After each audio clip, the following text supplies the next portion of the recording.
ओम श्री विष्णवे नमः। ओम बृहस्पते नमः। आप सभी का हमारे YouTube चैनल पर हार्दिक स्वागत है। समस्त मनोकामनाओं को पूर्ण करने वाली आज आइए सुने बृहस्पतिवार व्रत की पौराणिक कथा। भारतवर्ष में एक प्रतापी और दानी राजा राज्य करता था। वह नित्य गरीबों और ब्राह्मणों की सहायता करता था। ये बात उसकी रानी को अच्छी नहीं लगती थी। वह न ही गरीबों को दान देती, न ही भगवान का पूजन करती थी और राजा को भी दान देने से मना किया करती थी। एक दिन राजा शिकार खेलने वन को गए हुए थे तो रानी महल में अकेली थी। उसी समय बृहस्पति देव साधु वेश में राजा के महल में भिक्षा के लिए गए और भिक्षा मांगी। रानी ने भिक्षा देने से इनकार किया और कहा, हे साधु महाराज, मैं तो दान पुण्य से तंग आ गई हूँ। मेरे पति सारा धन लुटाते रहते हैं। मेरी इच्छा है कि हमारा धन नष्ट हो जाए, फिर ना रहेगा बांस, ना बजेगी बांसुरी। साधु ने कहा, देवी तुम तो बड़ी विचित्र हो। धन संतान तो सभी चाहते हैं, पुत्र और लक्ष्मी तो पापी के घर भी होने चाहिए। यदि तुम्हारे पास अधिक धन है तो भूखों को भोजन दो, प्यासों के लिए प्याऊ बनवाओ, मुसाफिरों के लिए धर्मशालाएं खुलवाओ। जो निर्धन अपनी कुंवारी कन्याओं का विवाह नहीं कर सकते उनका विवाह करा दो। ऐसे और कई काम हैं जिनके करने से तुम्हारा यश लोक और परलोक में फैलेगा। परंतु रानी पर उपदेश का कोई प्रभाव न पड़ा। वह बोली, महाराज आप मुझे कुछ ना समझाएं। मैं ऐसा धन नहीं चाहती जो हर जगह बांटती फिरूं। साधु ने उत्तर दिया, यदि तुम्हारी ऐसी इच्छा है तो तथास्तु। तुम ऐसा करना कि बृहस्पतिवार को घर लीप कर पीली मिट्टी से अपना सिर धोकर स्नान करना, भट्ठी चढ़ाकर कपड़े धोना। ऐसा करने से आपका सारा धन नष्ट हो जाएगा। इतना कहकर वह साधु महाराज वहाँ से अलोप हो गए। साधु के अनुसार कई बातों को पूरा करते हुए रानी को केवल 3 बृहस्पतिवार ही बीते थे कि उसकी समस्त धन संपत्ति नष्ट हो गई। भोजन के लिए राजा का परिवार तरसने लगा। तब एक दिन राजा ने रानी से बोला कि हे रानी, तुम यहीं रहो, मैं दूसरे देश को जाता हूँ, क्योंकि यहाँ पर सभी लोग मुझे जानते हैं, इसलिए मैं कोई छोटा कार्य नहीं कर सकता। ऐसा कहकर राजा परदेश चला गया। वहाँ वह जंगल से लकड़ी काट कर लाता और शहर में बेचता। इस तरह वह अपना जीवन व्यतीत करने लगा। इधर राजा के परदेश जाते ही रानी और दासी दुखी रहने लगी। एक बार जब रानी और दासी को 7 दिन तक बिना भोजन के रहना पड़ा तो रानी ने अपनी दासी से कहा, हे दासी, पास ही के नगर में मेरी बहन रहती है, वह बड़ी धनवान है। तू उसके पास जा और कुछ ले आ, ताकि थोड़ी बहुत गुजर बसर हो जाए। दासी रानी की बहन के पास गई। उस दिन गुरुवार था और रानी की बहन उस समय बृहस्पतिवार व्रत की कथा सुन रही थी। दासी ने रानी की बहन को अपनी रानी का संदेश दिया, लेकिन रानी की बड़ी बहन कोई उत्तर नहीं दिया। जब दासी को रानी की बहन से कोई उत्तर नहीं मिला तो वह बहुत दुखी हुई और उसे क्रोध भी आया। दासी ने वापस आकर रानी को सारी बात बता दी। सुनकर रानी ने अपने भाग्य को कोसा।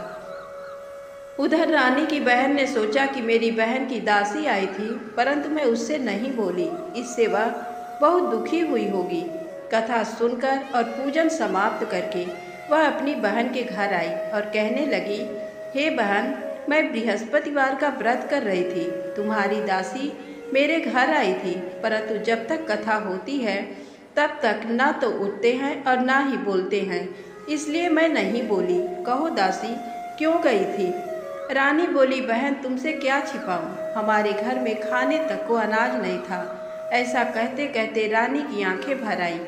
उसने दासी समेत पिछले 7 दिनों से भूखे रहने तक की बात अपनी बहन को विस्तार पूर्वक सुना दी। रानी की बहन बोली, देखो बहन, भगवान बृहस्पति देव सबकी मनोकामना को पूर्ण करते हैं। देखो, शायद तुम्हारे घर में अनाज रखा हो। पहले तो रानी को विश्वास नहीं हुआ, पर बहन के आग्रह करने पर उसने अपनी दासी को अंदर भेजा तो उसे सचमुच अनाज से भरा एक घड़ा मिल गया। ये देखकर दासी को बड़ी हैरानी हुई। दासी रानी से कहने लगी, हे रानी, जब हमको भोजन नहीं मिलता तो हम व्रत ही तो करते हैं, इसलिए क्यों न इनसे व्रत और कथा की विधि पूछ ली जाए, ताकि हम भी व्रत कर सकें। तब रानी ने अपनी बहन से बृहस्पतिवार व्रत के बारे में पूछा। उसकी बहन ने बताया, बृहस्पतिवार के व्रत में चने की दाल और मुनक्का से विष्णु भगवान का केले की जड़ में पूजन करें तथा दीपक जलाए, व्रत कथा सुने और पीला भोजन ही करें। इससे बृहस्पति देव प्रसन्न होते हैं। व्रत और पूजन विधि बताकर रानी की बहन अपने घर को लौट गई। 7 दिन के बाद जब गुरुवार आया तो रानी और दासी ने व्रत रखा। घुड़साल में जाकर चना और गुड़ लेकर आई, फिर उससे केले की जड़ तथा विष्णु भगवान का पूजन किया। अब पीला भोजन कहाँ से आए, इस बात को लेकर दोनों बहुत दुखी थे। क्योंकि उन्होंने व्रत रखा था, इसलिए बृहस्पति देव उनसे प्रसन्न थे। इसलिए वे एक साधारण व्यक्ति का रूप धारण कर 2 थालों में सुंदर पीला भोजन दासी को दे गए। भोजन पाकर दासी प्रसन्न हुई और फिर रानी के साथ मिलकर भोजन ग्रहण किया। उसके बाद वे सभी गुरुवार को व्रत और पूजन करने लगी। बृहस्पति भगवान की कृपा से उनके पास फिर से धन संपत्ति आ गई, परंतु रानी फिर से पहले की तरह आलस्य करने लगी। तब दासी बोली, देखो रानी, तुम पहले भी इस प्रकार आलस्य करती थी। तुम्हें धन रखने में कष्ट होता था, इस कारण सभी धन नष्ट हो गया। और अब जब भगवान बृहस्पति की कृपा से धन मिला है तो तुम्हें फिर से आलस्य होता है। रानी को समझाते हुए दासी कहती है कि बड़ी मुसीबतों के बाद हमने ये धन पाया है, इसलिए हमें दान पुण्य करना चाहिए, भूखे मनुष्यों को भोजन कराना चाहिए और धन को शुभ कार्यों में खर्च करना चाहिए, जिससे तुम्हारे कुल का यश बढ़ेगा, स्वर्ग की प्राप्ति होगी और पितृ भी प्रसन्न होंगे। दासी की बात मानकर रानी अपना धन शुभ कार्यों में खर्च करने लगी, जिससे पूरे नगर में उसका यश फैलने लगा। एक दिन राजा दुखी होकर जंगल में एक पेड़ के नीचे आसन जमाकर बैठ गया। वह अपनी दशा को याद करके व्याकुल होने लगा। बृहस्पतिवार का दिन था। एकाएक उसने देखा कि निर्जन वन में एक साधु प्रकट हुए। वह साधु वेश में स्वयं बृहस्पति देवता थे। लकड़हारे के सामने आकर बोले, हे लकड़हारे, इस सुनसान जंगल में तू चिंता मग्न क्यों बैठा है? लकड़हारे ने दोनों हाथ जोड़कर प्रणाम किया और उत्तर दिया, महात्मा जी, आप सब कुछ जानते हैं, मैं क्या कहूँ? ऐसा कहकर रोने लगा और साधु को अपनी आत्मकथा सुनाई। महात्मा जी ने कहा, तुम्हारी स्त्री ने बृहस्पति के दिन बृहस्पति भगवान का निरादर किया है, जिसके कारण रुष्ट होकर उन्होंने तुम्हारी ये दशा कर दी। अब तुम चिंता को दूर करके मेरे कहने पर चलो तो तुम्हारे सब कष्ट दूर हो जाएंगे और भगवान पहले से भी अधिक संपत्ति देंगे। तुम बृहस्पति के दिन कथा किया करो, 2 पैसे के चने मुनक्का लाकर उसका प्रसाद बनाओ और शुद्ध जल से लोटे में शक्कर मिलाकर अमृत तैयार करो। कथा के पश्चात अपने सारे परिवार और सुनने वाले प्रेमियों में अमृत व प्रसाद बांटकर आप भी ग्रहण करो। ऐसा करने से भगवान तुम्हारी सब मनोकामनाएं पूरी करेंगे। साधु के ऐसे वचन सुनकर लकड़हारा बोला, हे प्रभु, मुझे लकड़ी बेचकर इतना पैसा नहीं मिलता जिससे भोजन के उपरांत कुछ बचा सकूं। मैंने रात में अपनी स्त्री को व्याकुल देखा है, मेरे पास कुछ भी नहीं जिससे मैं उसकी खबर मंगा सकूं। साधु ने कहा, हे लकड़हारे, तुम किसी बात की चिंता मत करो। बृहस्पति के दिन तुम रोजाना की तरह लकड़ियां लेकर शहर को जाओ। तुमको रोज से दुगना धन प्राप्त होगा, जिससे तुम भली भांति भोजन कर लोगे तथा बृहस्पति देव की पूजा का सामान भी आ जाएगा। इतना कहकर साधु अंतर ध्यान हो गए। धीरे धीरे समय व्यतीत होने पर फिर वही बृहस्पतिवार का दिन आया। लकड़हारा जंगल से लकड़ी काटकर किसी शहर में बेचने गया।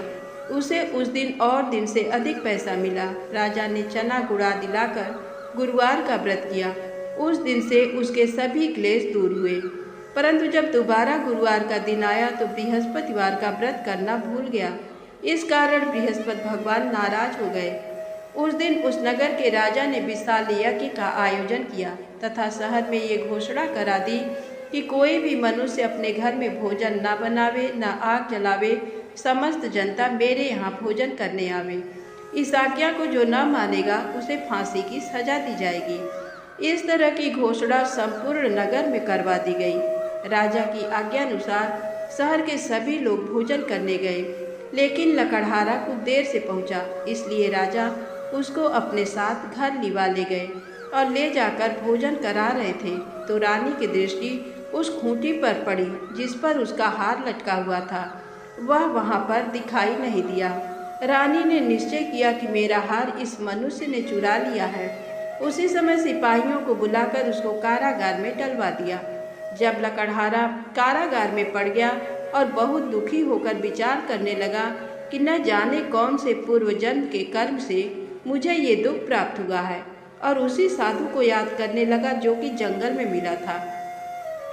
उसी समय तत्काल बृहस्पति देव साधु के रूप में प्रकट हुए और उसकी दशा को देखकर कहने लगे, अरे मूर्ख, तूने बृहस्पति देव की कथा नहीं करी, इस कारण तुझे दुख प्राप्त हुआ है। अब चिंता मत कर। बृहस्पतिवार के दिन कारागार के दरवाजे पर 4 पैसे पड़े मिलेंगे। उनसे तू बृहस्पति देव की पूजा करना, तेरे सभी कष्ट दूर हो जाएंगे। बृहस्पति के दिन उसे 4 पैसे मिले। लकड़हारे ने कथा कही। उसी रात्रि को बृहस्पति देव ने उस नगर के राजा को स्वप्न में कहा, हे राजा, तुमने जिस आदमी को कारागार में बंद कर दिया है वह निर्दोष है, वह राजा है, उसे छोड़ देना। रानी का हार उसी खूंटी पर लटका है। अगर तू ऐसा नहीं करेगा तो मैं तेरे राज्य को नष्ट कर दूंगा। इस तरह रात्रि के स्वप्न को देखकर राजा प्रातःकाल उठा और खूंटी पर हार देखकर लकड़हारे को बुलाकर क्षमा मांगी तथा लकड़हारे को योग्य सुंदर वस्त्र आभूषण देकर विदा कर दिया। बृहस्पति देव की आज्ञा अनुसार लकड़हारा अपने नगर को चल दिया। राजा जब अपने नगर के निकट पहुंचा तो उसे बड़ा आश्चर्य हुआ। नगर में पहले से अधिक बाग, तालाब, कुएं तथा बहुत सी धर्मशाला, मंदिर आदि बन गए हैं। राजा ने पूछा, ये किसका बाग और धर्मशाला है? तब नगर के सब लोग कहने लगे, ये सब रानी और बांदी के हैं। तो राजा को आश्चर्य हुआ और गुस्सा भी आया। जब रानी ने ये खबर सुनी कि राजा आ रहे हैं तो उन्होंने बांदी से कहा कि हे दासी, देख, राजा हमको कितनी बुरी हालत में छोड़ गए थे। हमारी ऐसी हालत देखकर वह लौट न जाए, इसलिए तू दरवाजे पर खड़ी हो जा। आज्ञानुसार दासी दरवाजे पर खड़ी हो गई। राजा आए तो उन्हें अपने साथ लिवा लाई। तब राजा ने क्रोध करके अपनी रानी से पूछा कि ये धन तुम्हें कैसे प्राप्त हुआ? तब उन्होंने कहा, हमें ये धन बृहस्पति देव के इस व्रत के प्रभाव से प्राप्त हुआ है। राजा ने निश्चय किया कि 7 रोज बाद तो सभी बृहस्पति देव का पूजन करते हैं, परंतु मैं प्रतिदिन दिन में 3 बार कहानी तथा रोज व्रत किया करूँगा। अब हर समय राजा के दुपट्टे में चने की दाल बंधी रहती तथा दिन में 3 बार कहानी कहता। एक रोज राजा ने विचार किया कि चलो अपनी बहन के यहाँ हो आवे। इस तरह निश्चय कर राजा घोड़े पर सवार हो अपनी बहन के यहाँ को चलने लगा। मार्ग में उसने देखा कि कुछ आदमी को एक मुर्दे को लिए जा रहे हैं। उन्हें रोककर राजा कहने लगा, अरे भाइयों, मेरी बृहस्पति देव की कथा सुन लो। वे बोले, लो, हमारा तो आदमी मर गया है, इसको अपनी कथा की पड़ी है। परंतु कुछ आदमी बोले, अच्छा कहो, हम तुम्हारी कथा भी सुनेंगे। राजा ने दाल निकाली और जब कथा आधी हुई थी कि मुर्दा हिलने लग गया, और जब कथा समाप्त हो गई तो राम राम करके मनुष्य उठकर खड़ा हो गया। आगे मार्ग में उसे एक किसान खेत में हल चलाता मिला। राजा ने उसे देख और उससे बोले, अरे भैया, तुम मेरी बृहस्पतिवार की कथा सुन लो। किसान बोला, जब तक मैं तेरी कथा सुनूंगा तब तक 4 हरैया जोत लूँगा। जा अपनी कथा किसी और को सुनाना। इस तरह राजा आगे चलने लगा। राजा के हटते ही बैल पछाड़ खाकर गिर गए तथा किसान के पेट में बड़ी जोर का दर्द होने लगा। उस समय उसकी माँ रोटी लेकर आई। उसने जब यह देखा तो अपने पुत्र से सब हाल पूछा और बेटे ने सभी हाल कह दिया। तो बुढ़िया दौड़ी दौड़ी उस घुड़सवार के पास गई और उससे बोली कि मैं तेरी कथा सुनूंगी, तू अपनी कथा मेरे खेत पर चलकर ही कहना। राजा ने बुढ़िया के खेत पर जाकर कथा कही, जिसके सुनते ही वह बैल उठ खड़े हुए तथा किसान के पेट का दर्द भी बंद हो गया। राजा अपनी बहन के घर पहुंचा। बहन ने भाई की खूब मेहमानी की। दूसरे रोज प्रातःकाल राजा जगा तो वह देखने लगा कि सब लोग भोजन कर रहे हैं। राजा ने अपनी बहन से कहा, ऐसा कोई मनुष्य है जिसने भोजन नहीं किया हो, मेरी बृहस्पतिवार की कथा सुन ले। बहन बोली, हे भैया, ये देश ऐसा ही है कि पहले यहाँ लोग भोजन करते हैं, बाद में अन्य काम करते हैं। अगर कोई पड़ोस में हो तो देख आऊं। वह ऐसा कहकर देखने चली गई, परंतु उसे कोई ऐसा व्यक्ति नहीं मिला जिसने भोजन न किया हो। अतः वह एक कुम्हार के घर गई, जिसका लड़का बीमार था। उसे मालूम हुआ कि उनके यहाँ 3 रोज से किसी ने भोजन नहीं किया है। रानी ने अपने भाई की कथा सुनने के लिए कुम्हार से कहा। वह तैयार हो गया। राजा ने जाकर बृहस्पतिवार की कथा कही, जिसको सुनकर उसका लड़का ठीक हो गया। अब तो राजा की प्रशंसा होने लगी। एक रोज राजा ने अपनी बहन से कहा कि हे बहन, हम अपने घर को जाएंगे, तुम भी तैयार हो जाओ। राजा की बहन ने अपनी सास से कहा। सास ने कहा, हाँ चली जा, परंतु अपने लड़कों को मत ले जाना, क्योंकि तेरे भाई के कोई औलाद नहीं है। बहन ने अपने भैया से कहा, हे भैया, मैं तो चलूँगी, पर कोई बालक नहीं जाएगा। राजा बोला, जब कोई बालक नहीं चलेगा तब तुम ही क्या करोगी। बड़े दुखी मन से राजा अपने नगर को लौट आया। राजा ने अपनी रानी से कहा, हम निर्वंशी हैं, हमारा मुंह देखने का धर्म नहीं है और कुछ भोजन आदि नहीं किया। रानी बोली, हे प्रभु, बृहस्पति देव ने हमें सब कुछ दिया है, वह हमें औलाद अवश्य देंगे। उसी रात को बृहस्पति देव ने राजा से स्वप्न में कहा, हे राजा, उठ, सभी सोच त्याग दे, तेरी रानी गर्भ से है। राजा की ये बात सुनकर बड़ी खुशी हुई। 9वें महीने में उसके गर्भ से एक सुंदर पुत्र पैदा हुआ। तब राजा बोला, हे रानी, स्त्री बिना भोजन के रह सकती है, पर बिना कहे नहीं रह सकती। जब मेरी बहन आए तो मुझसे कुछ कहना मत। रानी ने सुनकर हाँ कर दिया। जब राजा की बहन ने ये शुभ समाचार सुना तो वो बहुत खुश हुई तथा बधाई लेकर अपने भाई के यहाँ आई। तभी रानी ने कहा, घोड़ा चढ़कर तो नहीं आई, गधा चढ़ी आई। राजा की बहन बोली, भाभी, मैं इस प्रकार न कहती तो तुम्हें औलाद कैसे मिलती। बृहस्पति देव ऐसे ही हैं, जैसी जिनके मन में कामनाएं हैं सभी को पूर्ण करते हैं। जो सद्भावना पूर्वक बृहस्पतिवार का व्रत करता है एवं कथा पढ़ता है अथवा सुनता है, दूसरों को सुनाता है, बृहस्पति देव उसकी सभी मनोकामना पूर्ण करते हैं। बोलो बृहस्पति भगवान की जय।